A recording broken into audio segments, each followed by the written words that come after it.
Magandang araw mga kaganda. Eto na naman po, Ana Luisa Cruz MP. In today's vlog, gagawa tayo ng DIY para sa ating mukha. At syempre gagamitin po natin ngayon ay Vaseline. So ayan po. Pero bago po tayo mag-apply at maggawa ng ating Vaseline face mask, kinakailangan po maghugas po muna tayo ng ating mukha. So tara na po.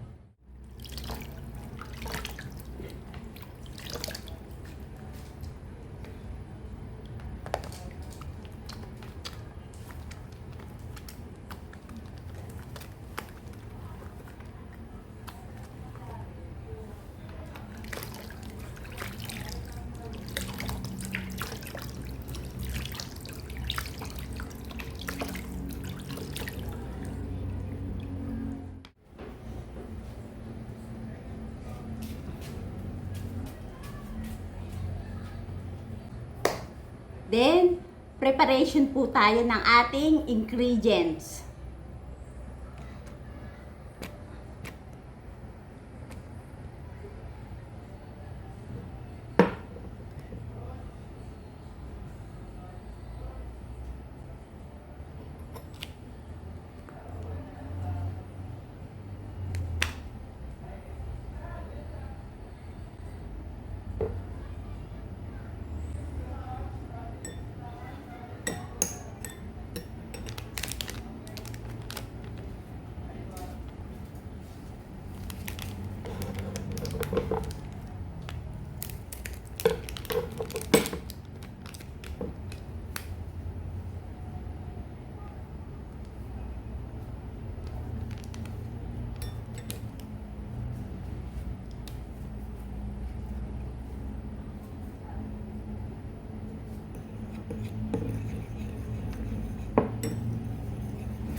I'm back mga kaganda.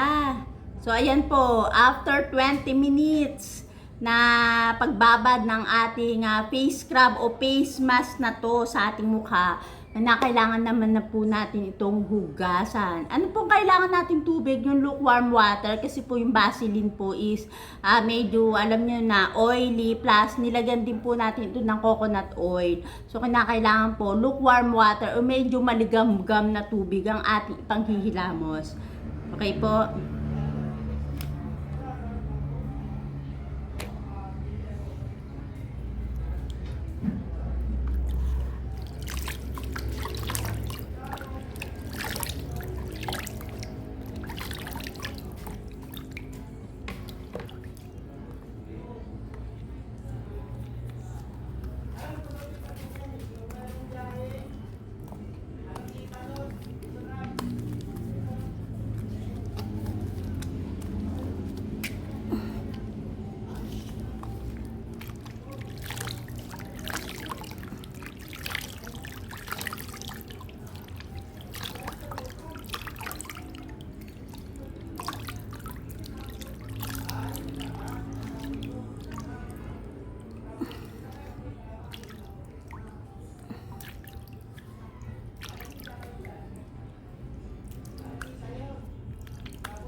lambot.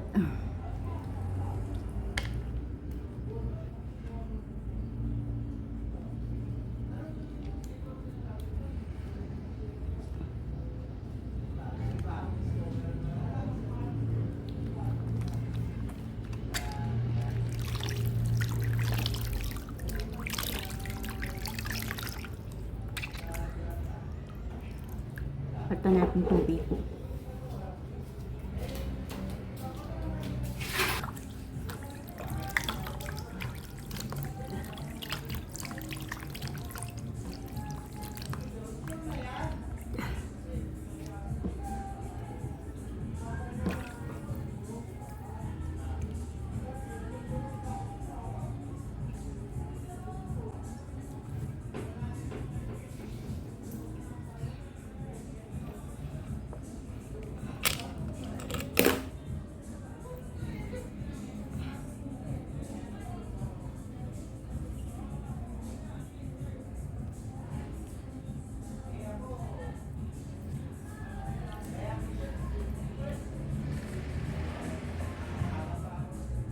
Diba?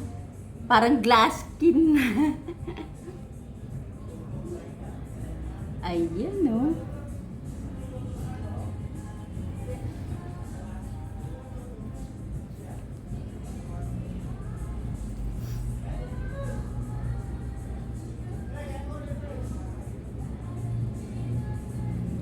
Ang lambot po sa mukha. Diba? So, ano po bang benefits nito? So, alam nyo naman, yung ating ginamit baking soda. So, baking soda is one of the powerful na exfoliator, diba? Nakakapagpatanggal ng mga dead skin ng ating skin. Hindi lang ng mukha, kahit ng balat po dito sa mga braso, yan. Pwede mong gamitin to, no, na pang-exfoliate. Plus, nilagyan din po natin ng coconut oil. Yung coconut oil, meron pong vitamin E yan na talagang nakakapag-moisturize ng ating mukha. And plus the Vaseline, di ba? Yung ating main ingredients. Ayan. So, last time, ginamit ko na rin po itong Vaseline. At ang nilagay po natin ay yung kape, di ba? So, yung kape rin po, one of the best para sa akin na nakakapagpatulong na pantanggal ng mga dirt sa ating mukha at nakakapagpalambot, soft, very soft po yan sa ating mukha. So try nyo rin po ito, no? Mura na, effective pa at syempre very natural.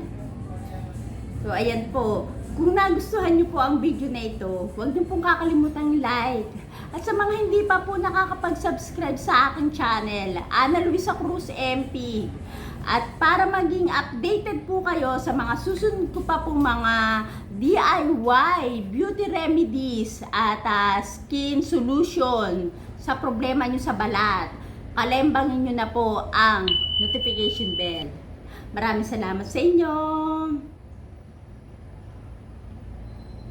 Bye!